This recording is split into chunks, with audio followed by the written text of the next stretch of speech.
We are speaking with Republican National Convention delegates from North Texas, Troy Jackson from Dallas County, Rosalie Escobedo from Tarrant County, and Michael Padilla from Collin County. Thank you all so much. We appreciate it. Thank Thank you, you. Zach.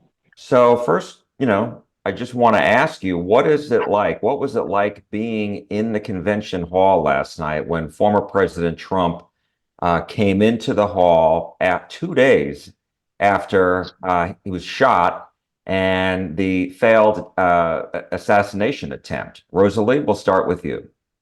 Sure. Trump had a very different demeanor on his face. There was a humbleness. There was a lot of just demure, but then in his eyes, there was a flint that was like fire. There was a resolve. There was a steadfastness. The uproar in the crowd was like no other. We were ready for him to get up on that stage. He was totally secure by, I couldn't even count how many bodyguards. Very able-bodied, strong men were there protecting him. But it really came from Saturday being just somber and totally depleted. And we just scuffed it off of us. And there was a joy, there was a jubilation, there was an atmosphere where basically crying lasts for the night and joy comes in the morning. And so we couldn't be more excited to have Trump as our next president. Troy. Yes. I think the energy in the room really inspired so many to really just take up their resolve and whatever issues they previously had, that now they're ready to, the people that felt like their energy was depleted and that they didn't know what else to do and they were down and out. I think they were energized to make sure that they're engaged going through to help get him across the finish line in November. I felt that in the room. I felt that energy, the tensions that people initially had coming in, even the people that were there, but they weren't quite in his corner yet. When he came into the room with that new refreshed demeanor and just looking like, I just love America and I'm here to give my all for the United States of America, it just made everyone just, we're with him 1000%. Michael. The room erupted with a roar, just like Rosalie said. It was as if trumpets went off as he walked in. So exciting. And from my perspective, I saw that he was taking in all of the support and the energy and the love that we were behind him 100%. It was fantastic. Even some people cried. They were really close to me. They were just crying with joy, tears of joy. And I was excited to see him. And you're right, he exuded energy, confidence, and poise, ready to lead the nation once again. Just going back to Saturday for a minute, what was your reaction when you first saw, the video and the fact that, 2 days later, the convention was going to be starting? Michael, we'll start with you. Courage under fire is what I saw. A man that was quick to react to a threat, which I think those reflexes were awesome. And then he stood up and said, I'm ready to lead you despite what happened. I was shocked. I was really shocked that it did occur. And I was more shocked by the failure of the Secret Service to allow an amateur to get that close and do that. Rosalie. When I first saw it, I watched it. I got bombarded by all these text messages, right? I wasn't watching it live, but I watched it immediately after. And there were two signs that were held up that said, "You're fired, you're fired." And I just saw fired, fired, and then I saw the shot. And tears left out of my eyes because I couldn't believe what I was seeing. I immediately got into praise. I immediately got into praying in tongues. I immediately got into, anger, sadness, all of the feelings as I was packing to come to the RNC. I was fully resolved that no matter what, even if, there was an attempt to try and shut down the RNC, I was going to be here outside of Fiserv praying if need be. And so the same resolve that I saw him jump up like a roaring lion and say, fight, this is not happening. And there was also an image where he was on the ground. It almost looked like his hands were in a praying conjecture, right? And you had like the flag that was flipped upside down in the back. All of it had very prophetic imagery. And so to go from that, as soon as I got to Madison, there was a woman that actually said to us, we were all in Trump gear, they should have killed him. And I told that woman, I rebuke you in the name of Jesus, because we have no place for that in our country. If the same thing would have happened to Biden, I would be praying for him. We cannot make these, politicians and presidents inhumane, right? Once you do that, no matter if you conspire and you're on the side of wishing that you think that he should have been killed, now you've given into a spirit of being a monster and a spirit of evil. Our party is a spirit of life, and so we have no place or no room for a spirit of death and that death spirit.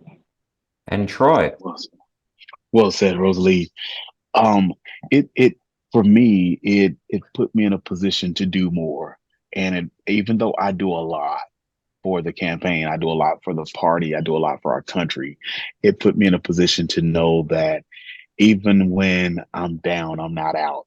So I just need to build my resolve to get back up again when I'm tired and press through even my tired nature to keep pushing forward. Because one thing about it, if we fight through this, we can win, and we can make America godly again. We can make America great again, but we can do that together. And when the inspiring thing was when he put that fist up and he was like, I'm going to fight. I may be down coming up off the ground, like a fighter getting knocked down, but I'm going to get back up and I'm going to continue to fight for the great United States of America, which is the greatest country in the world. And so I'm inspired to continue to fight with him like never before.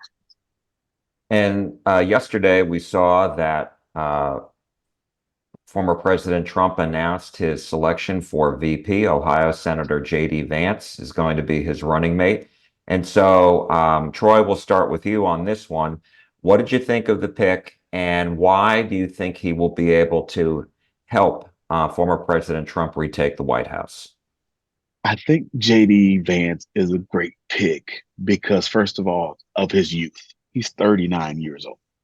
When have we ever had a VP that was that had the type of zeal? He's just like Trump is. He's not a lifetime politician. He was just elected in 2023. And then I've read his book. His book speaks volumes. He comes from a family that basically exhibits what the average American family's upbringing is. And now he's talking about how over the last 6 or 7 months, he's starting to reestablish his faith in God. And he has such a zeal. People talk about, well, he was a never Trumper in 2016. There were a lot of people that were never Trumpers in 2016. But once President Trump got in and his policies created the America that we knew and loved under him, then a lot of those people that didn't like him before begin to love him. And those people that are just apt to hate begin to hate him even more, because they saw that we were becoming the America that our Constitution has set us up to become. And it's time for us to get back on track to become that America yet again. And I believe that JD Vance can continue to carry that legacy once Trump is done with his next 4 years. I believe that JD Vance can carry that into the next phase of another 8 years, making America strong again, making America godly again, and making America great again. Michael, your reaction to the Trump Vance ticket? I think that was the best possible choice for Donald Trump. And this is the reason why. When compared to the current vice president, you'll see a stark contrast between the two individuals, their energies, their purpose, and their drive to do the job. More importantly, I think J.D. Vance is going to be a great supporting vice president for Donald Trump, and that's exactly what he needs. He needs a right hand that's going to be there for him throughout the next 4 years, unlike other vice presidents in the past. Rosalie? I like the contrast. Obviously, there's the age. I also like the contrast of we have a billionaire and we have someone that literally wrote a book on being a hillbilly, right? So you have two completely different paths that are going to speak to the American people. Looking forward, we have to have the long-term vision. What are we going to do in the future? So I like the fact that we're setting it up for whoever our future leader is going to be. I will tell you this, with the MAGA movement, with the populist movement, there is a very high threshold since we do have Donald J. Trump. And so there's going to have to be some proof over time, right, that we can trust and that we're going to believe and that this is our next person. But, we did know before in our last conversation that he was kind of signaling towards him. So we weren't surprised. I will say the way that we received the information as delegates is they were counting out the votes for the different states. And one of the representatives from the states told us, and we were like, wait, what? You know, who's the VP? And so I think the general population found out in a different fashion. But as soon as we did, we stopped and we applauded and we were on board. And so let me ask you, because one of the big names last night in people who were speaking and addressing the convention was the president of the Teamsters Union. And I think some Republicans were quite surprised by this, and I don't know that they overly love the message of pro-union. And so I wanted to ask you all about that. What were your thoughts? Rosalie, we'll start with you. Sure. Real time, I was receiving text messages from a lot of people back home in Tarrant County, and it was a little bit of a mixed bag. We liked that, I think he said 121 years. This was the first time that there was a Teamster that had approached the RNC. So I liked that in terms of the historical context. He was a very bold, he was a very strong speaker, right? He has a purpose and he has a large sector that he is backing and representing. So I like the possibility of those votes. For a lot of entrepreneurs and a lot of business owners, there was a lot of mixed messages where they're like, I liked these points, but I really didn't like X, Y, and Z. But I still applaud Trump for doing something different. And that's what you saw across the board is there was so many different voices. Yes, we had politicians who inspired us and they're used to doing public speaking, but we had single mothers, we had business owners, we had people that, you know, brought us to tears really for their own personal stories. And so getting to hear a different voice, I appreciated that. Troy. When it comes to unions, I'm not a fan of unions myself. But however, as the Republican Party, we believe in personal responsibility and personal choice. So if you want to affiliate or associate with a union, that is your personal choice. And what we believe is that the government should stay out of your way. The government should not tell you that you have to be a part of this union if you're working in this industry. If you think a union serves you well, then so be it. One of the things that bothered me with the Democrat Party is even as a candidate running in the Democrat Party, they will not donate money to their candidates. Their party won't donate money to their candidates if the people that are working with their candidates are not affiliated with a union. That is ridiculous. That's just too much control to tell someone we will work with you only if you work with these people. And that what that does is that creates the ability to have some type of shady dealings, some kind of under the table things, because people know that if I work with you, you're going to refer these people to me because I am the union, and and my organizations are going to get a certain amount of business because of the union deal. And so we have to get our hands out of it and let the American people decide to do whatever it is that they choose to do for themselves. This is America. We have our freedom to choose. We have free will, and we have to get out of people's way and allow them to make the choices that are best for them. And so I don't have a problem with him speaking. I just want to make sure that we as Republicans don't get on the bandwagon to say that we're all about unions as the Democrats have become. Michael. I was pleasantly surprised to hear many of his remarks I agreed with. And I agree with Rosalie. He's a strong speaker, a strong individual with a purpose, and he's very driven. Yes. The one thing I walked away from him was that he had mentioned it doesn't matter you have a D or R or I behind your name, they're always going to go with who best serves their interest. And I took that away as the key point from that speaker. They're always going to tend towards that direction of who's best serving their interest. And what do you think the answer is as far as which party? Today, it's those with an R. Yeah. Definitely. And before Saturday, there was some concern on the abortion plank on the platform as far as, you know, leaving it up to the states. And when we spoke last week, you had expressed concerns about this. I read that after what happened on Saturday, there's not really going to be a fight over this. What can you tell me about this? Michael, we'll start with you. About the abortion issue? Yeah. Well, I think among the delegates I heard last night, I think there's a certain level of resignation that they're gonna just sort of accept that position. But there's also many other delegates that find that appalling and disgusting and wish that he didn't have that position. I think our goal is to get as many voters at the ballot box this come November and get President Trump into the office. And I think we should look at it from that perspective today. Troy. Well, the first unalienable right is the right to life. That's in our Constitution. And we have to recognize that, first of all, the Supreme Court does not make a law. Their 1973 decision on Roe v. Wade was severely flawed and unconstitutional.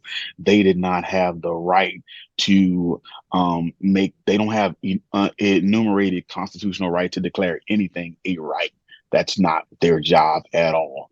And I believe as the party, it's right for us to push to make sure that those things stay at the state level, because the Constitution says that anything that is not delegated in those 17 things that the Constitution says are for the federal government to do, that they are reserved as for the states to have control over. And so we have no right as a federal government going into the states saying, well, even though the Constitution doesn't give us these directives, we're going to tell you what to do. And so the states have a right to fight back and make their own decisions. And if people want to give abortions, move to a state that's an abortion friendly state. Don't live in a state that is not an abortion friendly state. But it is a right to life issue. So you do have those options, just like they talked about the options with the Affordable Care Act in the day. But then they put all those mandates on people. And so we have to, the federal government does not have the duty to mandate things. One of the major things the federal government is supposed to be doing right now is protecting our borders, but our borders are wide open. They're supposed to be protecting our citizens from invasion. We're being invaded right now. But our federal government is so busy trying to talk about abortion rights that they're not actually protecting the actual rights of the American people. And I think it's more important that we protect the actual rights of the American people instead of making something a right that is not a right. Rosalie. Certainly going into this, that was the big platform plank that a lot of the delegates were upset about, right? Not seeing that abortion was one of our RNC platform planks that we would have a ban on it. I will say some of the sentiment of Saturday did come into Monday, right, where it wasn't going to be maybe as much of a fight as it would have traditionally been on the floor. I did personally sign the minority report, wanting to have that entered in on Monday, and we didn't really see too much movement with that. Look, I'm a lawyer. I believe in the Constitution. I believe in states' rights and federal rights, all the ways that Troy laid that out. But one thing we do have to look back to is we have to look at the credit that we can give to Trump across the board, right? He was the first president ever in the history of the United States that he attended the pro-life march in Washington, D.C. His selections for Supreme Court justice signal that he is extremely pro-life, right? So over and over and over again, he's doing things that are part of the pro-life movement. And so we have to look at his record and understand that there's campaign and there's values and beliefs and the actions that he's actually shown the pro-life movement. And then my last question really is, what's it like being there? What's the security like? What's the atmosphere like? Troy? I expected for the security to be actually where it is because of my previous interaction with President Trump and serving on his campaign in so many different various facets. He is such the stud that he does not allow opposition or adversity to reposition wherever he is. Last night, it looked like he had more security, but in actuality, he didn't. What they did was they repositioned his current security team detail in a different facet so that it gave the appearance of more security or deeper security detail.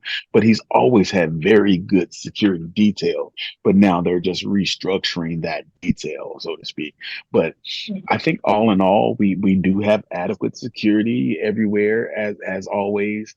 And I think the atmosphere is just it's such a pleasant atmosphere. It's a pleasant atmosphere for me, Jack, because I love being around people who actually love our country. I love being around people who actually love the United States of America and that see it as the bastion of greatness that it is. That's what blesses me, and that's what blesses me to be here. Rosalie. So it was a voyage to get to Milwaukee from Madison. I think we had to have, police escorts. Once we got there, the line was like Six Flags for North Texans. Like if we had a brand new ride that was coming in, people were shouting delegates to the front, delegates to the front. We had to be on the floor by 12:30. We actually had surpassed that timeline. So it is very hot here this time of year. I don't think a lot of us were expecting that with the humidity. So it was an onerous journey to get there. As I was coming here, I had friends, I had family members all praying for me, praying for the safety of me, my guests, all of the delegates that were going to be here, all of the speakers. I feel so incredibly safe. I mean, there is Homeland Security, Secret Service, there are checkpoints, where they're checking for everything. There are bag restrictions, there's clear bags, they throw away food, they throw away umbrellas. I mean, it is, this is probably the safest place that you could be because of all of the security that we have. Michael. Well, I'm staying relatively close to the Fiserv Forum, and I took the local metro transit system to the convention. And the drivers were just the nicest it can be. The passengers were just wonderful individuals. I did have a few individuals look at me and shake their head, which I expected that. And then the security, there were cops on every corner, cops along the sidewalks. It just felt very secure. I got wanded as I walked in, checked me for metal parts, I guess. And then I spent a lot of time with delegates from Hawaii, Iowa, Missouri, Alabama, Arkansas, just getting to know my fellow Americans, listening to their stories, understanding their hopes and their best practices when they're working back at their precincts or parishes. It's such a wonderful unifying experience. And I'll tack on what Troy said. I'm happy to be an American. I'm glad to be among other Americans who want to be Americans. And it's an emboldening, encouraging feeling to have. Michael Padilla, Rosalie Escobedo, Troy Jackson, thank you all so much. We appreciate it. Thank you Thank so you. Thank much, Jack. you.